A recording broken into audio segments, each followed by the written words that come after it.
दोस्तों नमस्कार। मैं अरुण कुमार और आप देख रहे हैं जन जन की आवाज़।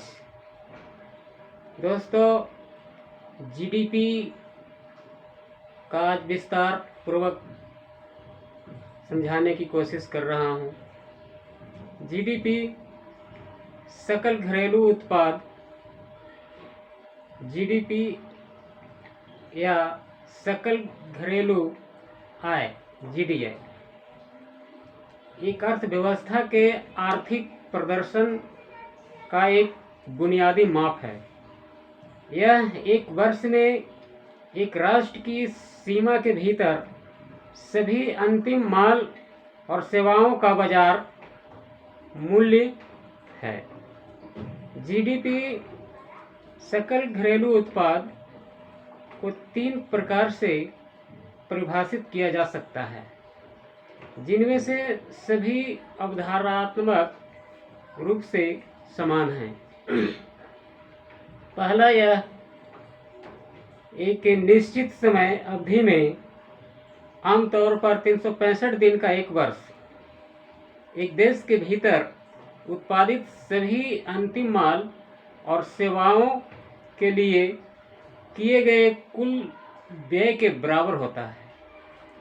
दूसरा, यह एक देश के भीतर एक अवधि में सभी उद्योगों के द्वारा उत्पादन की प्रत्येक अवस्था मध्यवर्ती चरण पर कुल बंधित मूल्य और उत्पादों पर सब्सिडी रहित करके योग के बराबर होता है। तीसरा, यह एक अवधि में देश में उत्पादन के द्वारा उत्पन्न आय के योग के बराबर होता है, अर्थात कर्मचारियों की क्षतिपूर्ति की राशि उत्पादन पर कर और सब्सिडी रहित आयात और सकल परिचालन अधिशेष लाभ। जीडीपी के मापन और मात्रा निर्धारण का सबसे आम तरीका है खर्च या व्यय विधि।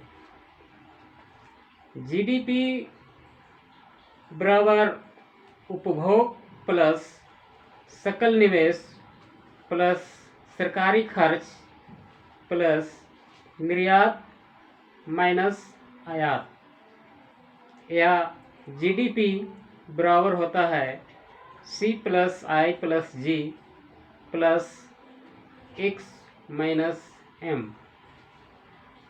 सकल का अर्थ है सकल उत्पाद में से पूंजी शेयर के मूल्यह्रास को घटाया नहीं गया है।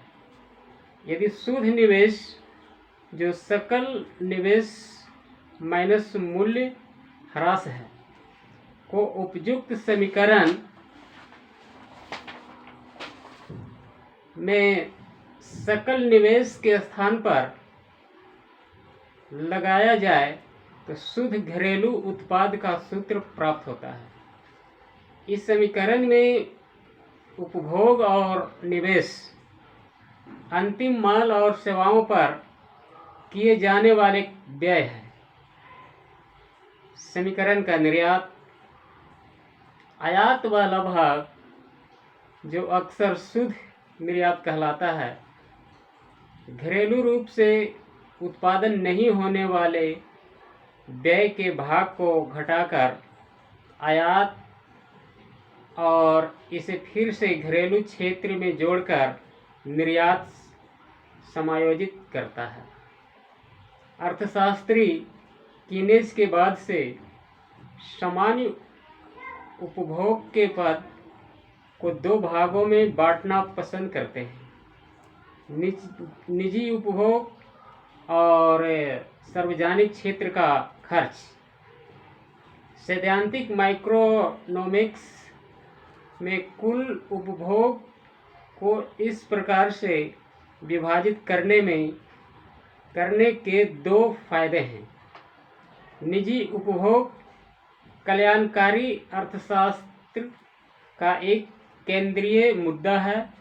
निजी निवेश और व्यवस्था का व्यापार